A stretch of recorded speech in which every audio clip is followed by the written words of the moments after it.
நம்முடைய தேவனும் இரட்சகருமாயிருக்கிற இயேசு கிறிஸ்து நாமத்தில் உங்கள் அனைவருக்கும் கிருபையும் சமாதானமும் உண்டாவதாக. இன்று August 7 Jesus loves always ministry மூலமாக உங்களை இயேசுவின் நாமத்தில் வாழ்த்துகிறேன்.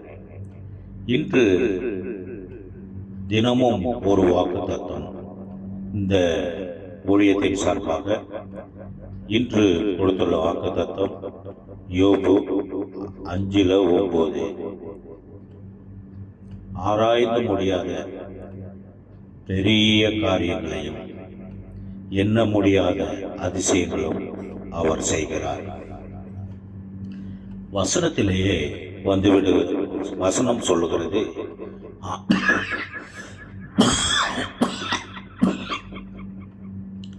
ஆராய்ந்து முடியாத பெரிய காரியங்களையும் எண்ண முடியாத அதிசயங்களும் செய்பவர்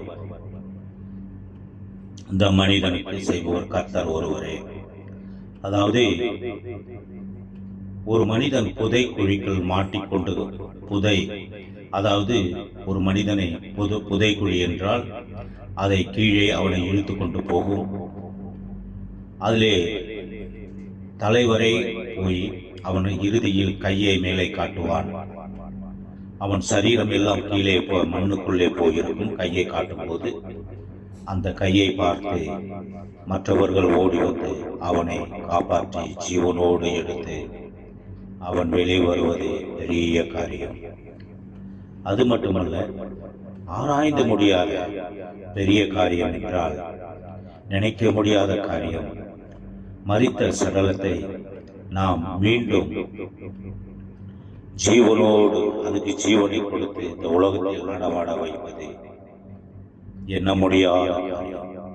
இந்த 2 காரியங்களும் அது இயேசுவை விசுவாசிக்கிறவர்களுக்கு, இயேசுவோடு நடப்பவர்களுக்கு அது நடக்கும். இந்த வசனம் நிறைவேறும். இந்த அதிசயங்களும் அற்புதங்களும் நடக்க